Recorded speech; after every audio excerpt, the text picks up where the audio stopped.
నమస్కారం. జిల్లా సమగ్ర నివేదికకు స్వాగతం. ఈ కార్యక్రమం ద్వారా ఆయా జిల్లాల్లో అభివృద్ధి కార్యక్రమాలు, ముఖ్య ఘటనలు, పరిణామాలు మరియు ఇతర అంశాల గురించి తెలుసుకుంటున్నాం కదా. ప్రస్తుతం వనపర్తి జిల్లా నుంచి శాంతి సుజిత్ గారు అందుబాటులో ఉన్నారు. ఆయన అడిగి మరిన్ని వివరాలు తెలుసుకుందాం. నమస్కారం అండి, శాంతి సుజిత్ గారు. నమస్కారం సార్. వనపర్తి జిల్లాలో ఇటీవల చోటు చేసుకున్న సంఘటనలు, కార్యక్రమాలు తెలియచేయండి. వనపర్తి జిల్లాలో మార్చ్ మాసంలో ఎమ్మెల్సీ ఎన్నికలు నిర్వహించడం జరిగింది. అదేవిధంగా పార్లమెంట్ ఎన్నికల కోడ్ నియమావళి అమల్లోకి వచ్చిన నేపథ్యంలో అధికారులు ఎన్నికల నిర్వహణపై నిమగ్నమయ్యారు. లోక్సభ ఎన్నికల నిర్వహణకు వనపర్తి జిల్లా యంత్రాంగం ఎటువంటి చర్యలు తీసుకుంటోంది? వనపర్తి జిల్లా కలెక్టర్ తేజస్ నందలాల్ పవార్ ఆధ్వర్యంలో వనపర్తి జిల్లాలోని 296 పోలింగ్ కేంద్రాలు, 11 ఆక్సిలరీ పోలింగ్ కేంద్రాలలో మౌలిక వసతుల కల్పనను పూర్తి చేశారు. అదేవిధంగా ఎన్నికల్లో విధులు నిర్వహించే సిబ్బందికి శిక్షణ కార్యక్రమాలను పూర్తి చేశారు. మరియు SC/ST టీమ్ ఫ్లయింగ్ స్క్వాడ్లను నియమించారు. వనపర్తి జిల్లాలో సంబంధించిన పోస్టల్ బ్యాలెట్లను, హోమ్ ఓటింగ్ ప్రక్రియను పకడ్బందీగా పూర్తి చేసేలా చర్యలు తీసుకున్నారు. ఇందులో భాగంగా 80 సంవత్సరాలు పూర్తి చేసుకున్న వృద్ధులు, దివ్యాంగులకు తొలిసారిగా లోక్సభ ఎన్నికల్లో హోమ్ ఓటింగ్ విధానాన్ని ప్రవేశపెడుతున్న సందర్భంగా వనపర్తి నియోజకవర్గం నుంచి 267 మంది దరఖాస్తు చేసుకున్నారు. మే నెలలో 3, 4 తేదీలలో వీరికి హోమ్ ఓటింగ్ నిర్వహించనున్నారు. పోస్టల్ బ్యాలెట్ వినియోగించుకునే ఉద్యోగస్తులకు కలెక్టర్ కార్యాలయంలో ఫెసిలిటేషన్ సెంటర్ ను ఏర్పాటు చేశారు.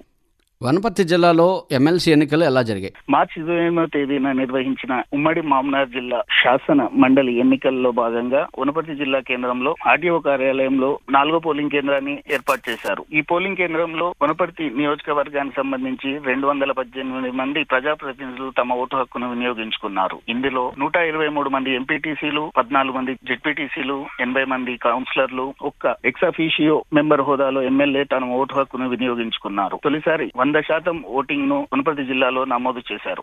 త్రాగునీటి సమస్య తలెత్తకుండా అధికారులు తీసుకున్న ముందస్తు చర్యలేంటి? వనపర్తి జిల్లాలో వేసవి కాలం దృష్టిలో పెట్టుకుని జిల్లా అధికారులు గ్రామాలలో, వార్డులలో లీకేజ్ ఉన్న పైప్ లైన్ల మరమ్మతులను చేపట్టారు. బోరుబావులను రిపేర్ చేయించి సంసిద్ధంగా ఉన్నారు. నీటి ఎద్దడి తలెత్తకుండా అధికారులు గ్రామీణ లెవెల్లో కమిటీలను ఏర్పాటు చేయడం ద్వారా ఎప్పటికప్పుడు పరిస్థితిని పర్యవేక్షిస్తూ సమస్య తలెత్తిన వెంటనే సమస్య పరిష్కరించేందుకు ఆ బృందాన్ని అప్రమత్తం చేస్తున్నారు. గ్రామీణ రూరల్ డెవలప్మెంట్ అండ్ ఆర్డీ ముఖ్య కార్యదర్శి సందీప్ కుమార్ సుల్తానియా వనపర్తి జిల్లాలో పర్యటించారు. వనపర్తి జిల్లాలో రామన్పాడ్, గోపాల్ దిన్నె జలాశయాలను ఆయన సందర్శించి ఇన్టేక్ వెల్ సప్లై ఛానళ్లను పరిశీలించారు. ప్రజలు వృధా నీటిని అరికట్టి పొదుపుగా నీటిని వాడుకోవాలని ఆయన సూచించారు. వనపర్తి జిల్లాలో స్వీప్ యాక్టివిటీస్, ఓటర్ అవగాహన కార్యక్రమాలు ఎలా జరుగుతున్నాయి?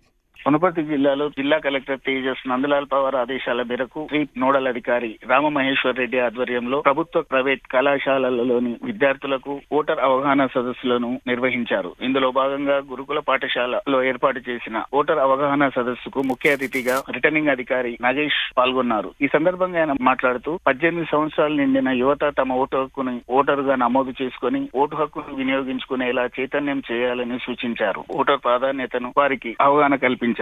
ప్రజలు వడదెబ్బ బారిన పడకుండా అధికారులు తీసుకున్న ప్రత్యేక చర్యలేంటి?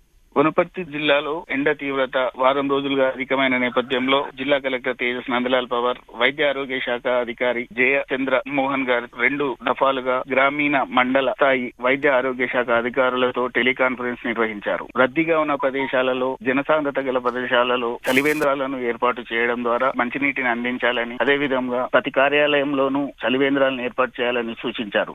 వనపర్తి జిల్లాలో వరి ధాన్యం కొనుగోళ్లు ఎలా జరుగుతున్నాయి?